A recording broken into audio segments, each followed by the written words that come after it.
one goal. Really concerned for that. It all stems with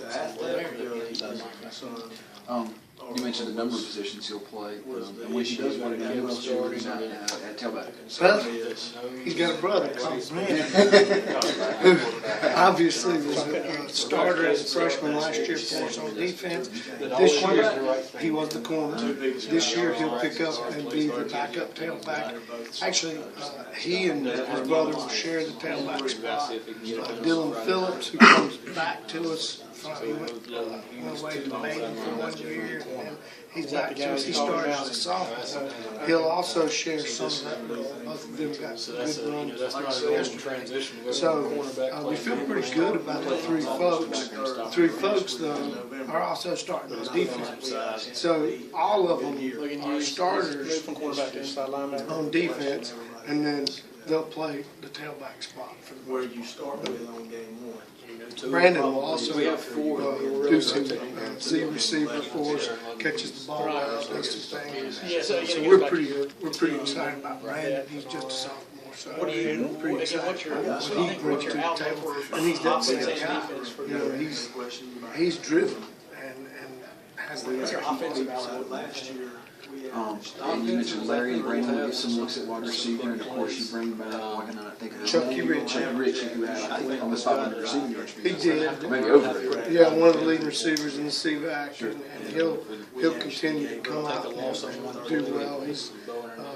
He broke his foot during team camp, so he's been out for 5 weeks. He's just sort of getting back into it. But, I think he's certainly going to maintain his role, runs good patterns, and he'll catch the ball. And then Ryan Newell will help us wide receiver, the slot wide receiver, and Corey Young, who had a great spring. And he ended up being the corner that took over for Larry when Larry went down last year and earned that spot. And now he's not only going to be playing in the secondary, but he's also going to help us at receiver, who he had a great summer catching the ball. So we expect great things out of him as well. How close to 100% is Chucky? Do you expect him to just start once? He will be back. Yeah, I think. He was pretty close. He's probably at 90%. He's just kind of working on some getting back in the swing of things. And when we're in here, you mentioned your offensive line's in transition this year. Sort of who are you looking at those spots? Well, right now you got Reed Cloninger, who started at center for us. He starts on defense as well, so we've moved him out of the center spot to try and get a solid person right there so that I can rest him and tackle if he's playing defense. But he will play one of the tackles, I think. And he's done a pretty good job of sort of handling those two roles defensively and offensively. And then at the guard position, Hunter Heiss has come in and stepped up as a really good guard. I think James Robinson is going to end up being the other guard. He's at least he's in the battle. I mean, this is your. And then, got a lot. At the center spot, walking in your father's footsteps on that side. Hunter Atkins are kind of battling. How do you take that challenge? Hunter ended up hurt. He got a shoulder injury last year. I knew. Somebody told me that. He's a big guy. So I won't be here how long it's I think somebody told me he had a decent day yesterday, so don't know exactly how that went. Elo's just a sophomore. He's kind of small, but he's tenacious, and so I really like the way he plays. I don't know anything. He's just got to get used to the speed. And then on the other side, you've got Mike Stillwell, who comes up from the JV. And he's about 6'2", about 235. He's a good-sized kid, moves well. But at the same time, he's a sophomore. You know, in that little deal, I mentioned juniors and sophomores, and only one senior, which is Reed Cloninger.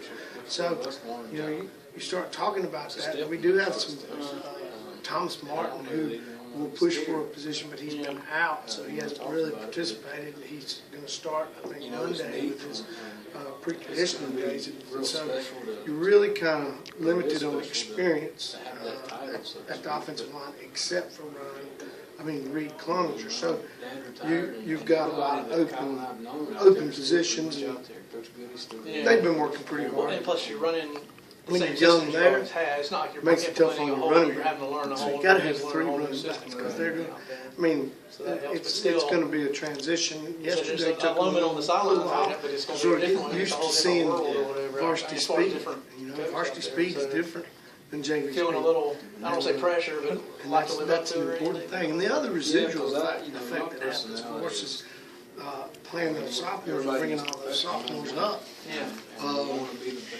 Ends up making my JV team pretty much a freshman team.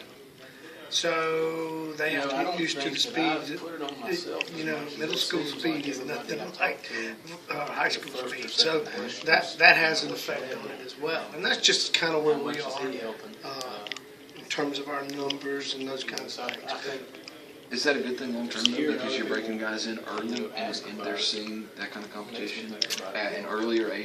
You know, even at a place like Myers Park, where I averaged about 135 kids a year, one of the things that we really tried to do was play as many sophomores up as we possibly can, so that they get an extra year of speed, even if that's practice speed, and it gives my freshmen a chance to play when they get here, so that we can kind of help them move in. You know, for them, a lot of it is getting on the field, getting that experience.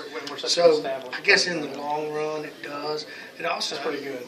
you know, I we mean, try to I get. feel for you. I'm going to try to get 22 players Because I said, well, that's probably a that good play pick. And I was on like, my man, I'm not JV, sure. so that I can They're get better than 22 me. people that are really out there working, and we can But how expand would the you program that way. enjoying retirement? Oh, yeah. That's really where we goes are in somewhere, terms him of and trying his to wife go expand the program. We've had a couple of classes where we're, you know, in the low teens or right at 10 or 11 kids.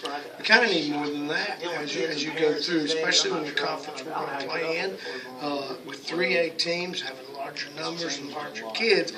We're going to need to build the numbers, and so we've started that transition and that process with really this year. We've got about 25 freshmen, and you know those freshmen are going to play because they have to. And not just that, but we want them to get that experience so that when they're sophomores, that speed difference won't be quite as drastic. And if you're a sophomore playing offensive line for me right now, or Brandon, or Newell, or any of those guys, you know, the more familiar they get with that speed, the better off they're going to be down the road. But the bottom line is, we're going to put the best people on the field that we can. And if that's a freshman, a sophomore, a junior, senior, it doesn't matter to me. It's really about how you do on the field. Competition on the field is the most important thing. Just wouldn't, parents didn't live. You mentioned a few guys that are going to go both ways, and so I'm sorry if I'm asking you to repeat No, yourself, but And none of us ever- go over to the we defensive didn't line, even- who you're looking It was at. not an issue. Defensive line, obviously, It wasn't just me and this and is all where my we friends, their have a parents, little you know, they would leeway. show up for games every now, but it Reed, didn't feel like I had to be there every single thing. is going to Yeah. be a defensive end, is going to be a 5 technique. He was a linebacker defensive end last year, and we're going to move him to the defensive line for sure. Landon Ward's going to play our 6 technique, so I've got 2 people playing Oh, of course, yeah, fullback everything's on spot. you. But that's So the other snow account. he can, you know, we don't have to rest him on defense so much. I can remember when I grew up, I had- But his backup would be Drake Hass, who is our starting tight end. I forgot to But mention didn't it's him. not- mention Yeah. him. That's He it. is going to be special.